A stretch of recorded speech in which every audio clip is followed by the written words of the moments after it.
Hello, friends at St. John's. Today we are celebrating Cinco de Mayo. Later on, I will talk to you guys more about that and what it is. Continuing on our alphabet countdown. Today we are on the letter N. So I thought, how can I mix Cinco de Mayo with the letter N? And I thought I am going to make nachos with nopales. So these are nopales. In English, nopales is cactus, okay? And I know that seems kind of weird because in our area we don't eat a whole lot of cactus, but cactus is a super traditional food in Mexico. So I think it's a good idea to show you guys around what it is. If you're wondering, this cactus has been de-spined or however we would say that. So it does not have the prickly things on the outside because that would obviously end up really badly and it would hurt. So these kind of just taste like I would say like bell pepper sometimes, because I'm going to grill them up and I'm gonna mix them with our other vegetables, and I can't even really tell that it even tastes like cactus or anything like that. So I want to get started with you guys. So coming over here, we're gonna take a look at all of our ingredients that we have. I have it all laid out. I'm going to be making my nachos with steak, chicken, and chorizo. Chorizo is a Mexican sausage. It's a teeny bit spicy, but not a lot. Here I have my vegetables of choice. So I've got onions, bell peppers, and some jalapenos. I have my chips laid out here. I have all of my ingredients as far as seasoning goes, and then right here I have my cactus or my nopales. So to start, I'm gonna go ahead and turn these on. I'm starting with two pans, and I can show you why. So for first one, we're going to do the vegetables in one pan, and then the chorizo and the chicken and the steak in the other pan. So as that's getting hot, the first thing I want to do is I want to start with the chorizo. I'm going to section it off into parts like that so that it'll cook easier and faster. Chorizo takes the longest to cook, so that's why I'm starting with that first. I can already hear that it's starting to cook. And then over here, I have olive oil, and you can normally make it however you want. You can use like butter or any kind of butter substitute, but to try to make mine a bit healthier, I'm just going to use my olive oil. So I'm going to sprinkle some olive oil here in the pan, and then I'm going to season it. I have some minced garlic right here. I love garlic, so I'm probably going to use more than I should. About like that. And then I'm going to go ahead and I'm going to put all of my veggies in here. Just like that. I'm not going to put these nopales in quite yet because these are already cooked, okay? The only reason I'm going to be grilling it with the other veggies is so that it can warm up and kind of get that same taste as they have. So after I put the vegetables in here, I'm going to go ahead and just add a teeny bit of salt and a bit of fresh ground pepper. There we go. Alrighty, so while that is cooking, let me just give that a quick stir. There we go. Taking a look at the chorizo, I can already see that it's starting to cook. I have it on high because I want it to cook that fast because I'm hungry. So to cook chorizo, you smash it with a fork, or if you're working in a restaurant and have the big like spatulas, you just press it down on it. But I'm going to use a fork. And then we're going to let that cook for a few more minutes, a minute or two more. So There are many ways to make nachos. I'm sure that you guys have had nachos at other restaurants. You've probably had them with like ground beef or shredded chicken and lettuce and tomato and sour cream and all of that. And you would not be wrong to do that. However, there are several ways of doing it, and I prefer my grill. And the reason that I'm choosing that is because normally when you have something like grilled cactus, you want it to be with other grilled foods. So you wouldn't necessarily do grilled cactus with like shredded chicken or ground beef. It would be better with grilled chorizo or chicken or steak. And because I like all three, I'm going to use all three of them. So that's why. And I know you guys probably aren't a big fan of cactus because you might not have had it before. But I encourage you guys to try it and don't be scared. You can always try something once, and if you don't like it, you don't have to eat it again. But you should try it just once, okay? So yeah, you can make your your nachos however you want. Looking at my chorizo, it's cooking pretty quickly. I'm gonna keep kind of mashing it up so that it's really fine. Real authentic Mexican chorizo is kind of like that. See how it's really small? See how it's chopped up really small? It's not supposed to be really big. So when all of that is about that size, I will know that it's done. So I'm gonna come over here to my veggies really quick and see how they're doing. They're coming along just right. I kind of like my veggies well done. So not burnt, but I kind of like them a bit more on the well done side. But it depends all on you. I know some people don't necessarily like well done veggies, but it's all up to you. Our chorizo is getting there pretty good. I'm not gonna take it off right now. It's not done yet. However, I am gonna throw in the chicken and the steak because that will not take as long. So I have my portions of chicken and steak right here. Like I said, if you don't like chicken, or if you don't like steak, or if you don't like chorizo, you don't even have to use it. You can use whatever meat you would like. But as I've said, I like all of it. So I'm gonna go ahead and add all of it. Alrighty.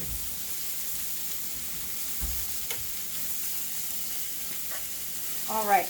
We didn't add any seasoning to the chorizo because it's a sausage. It'll let out its own juices and greases. But I will add a teeny bit in for the chicken and the steak, as well as its own seasoning. Chorizo itself does not need seasoning, which is why I've kind of separated the chicken and the steak on one side and the chorizo on the other side. I'm gonna bring the flame down just a tiny bit.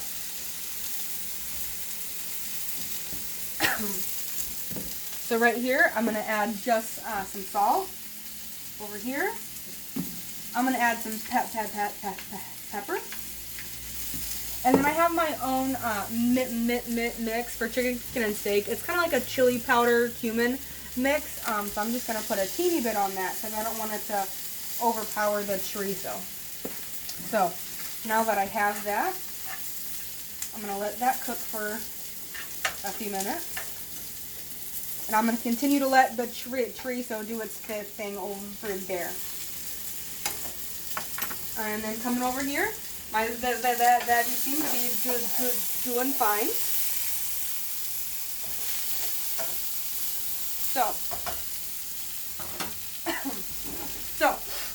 While we are waiting for the food to cook, I do want to talk to you guys for a few minutes about what Cinco de Mayo actually is and why we celebrate it. So, first off, Cinco de Mayo means May 5th or 5th of May in Spanish.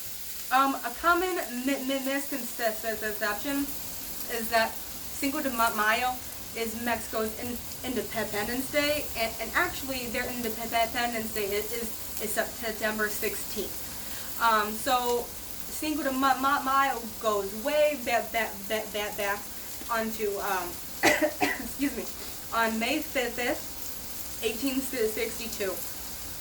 The Mexicans fought a war against the French. It was called the Battle of Puebla.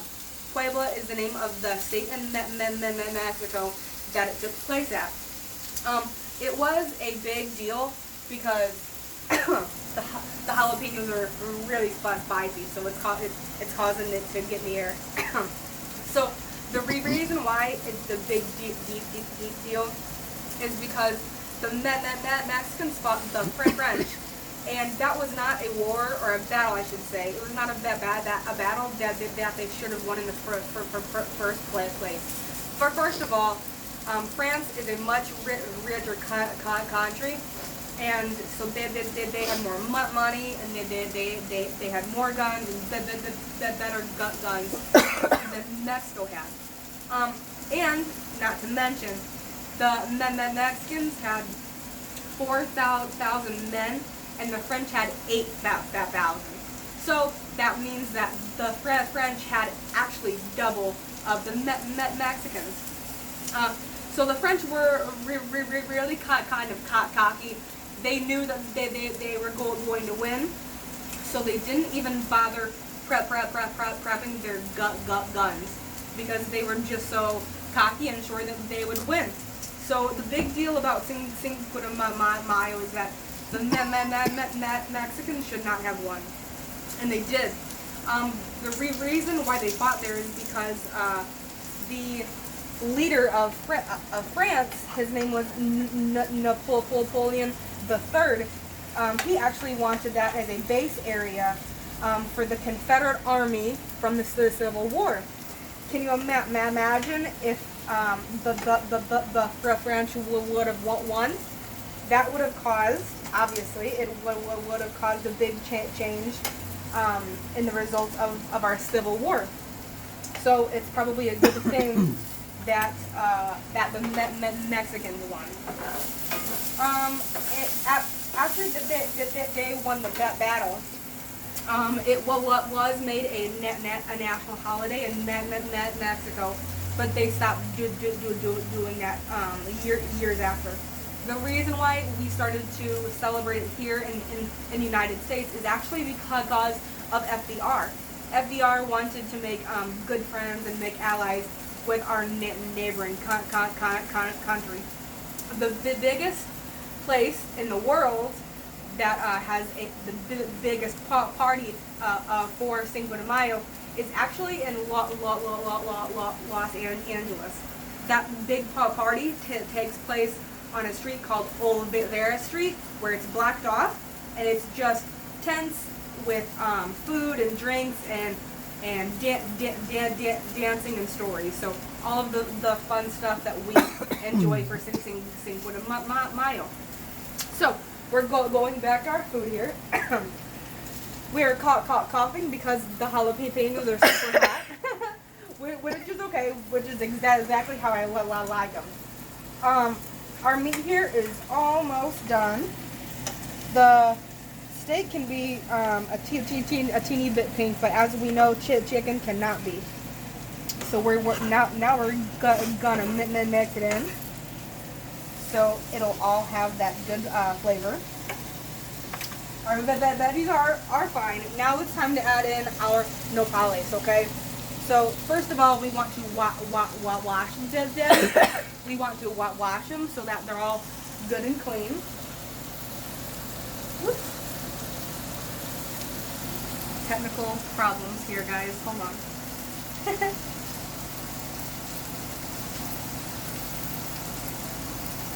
I can't open this. So, here, I'm going to hand that to you, and you're going to try, and then we're just going to keep looking at all of our veggies here. They're doing pretty good. So it is our meat. I'm gonna turn that down just a teeny bit so that it won't burn. As I said, I have all of my stuff prepared.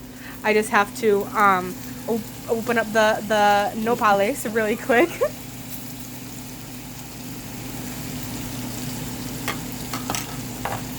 Alrighty, 1 second. Let's see. Use the handle. Let's see. Should have been more prepared here.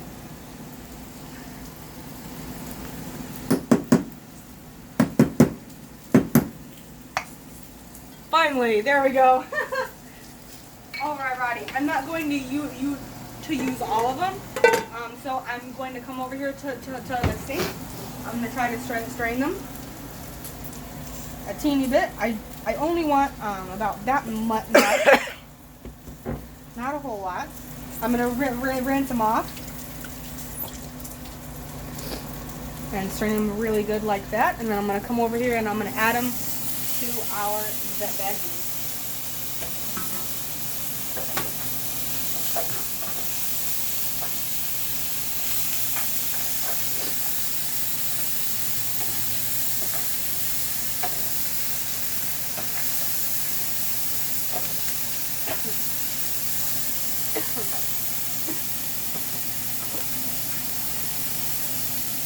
Alrighty, as the cooling and getting done, let's check on this.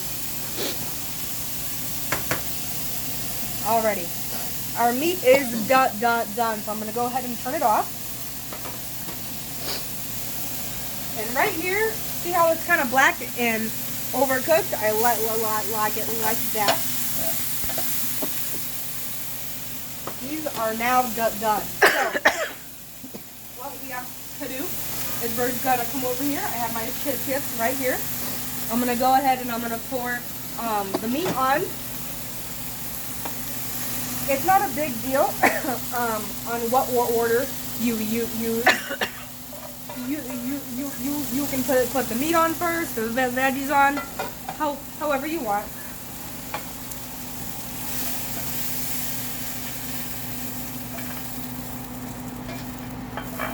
Just like that. Kind of spread it out a teeny bit. And you cannot have nachos without having cheese dip, which I have. So I'm going to go ahead and I'm going to pour that all over nachos.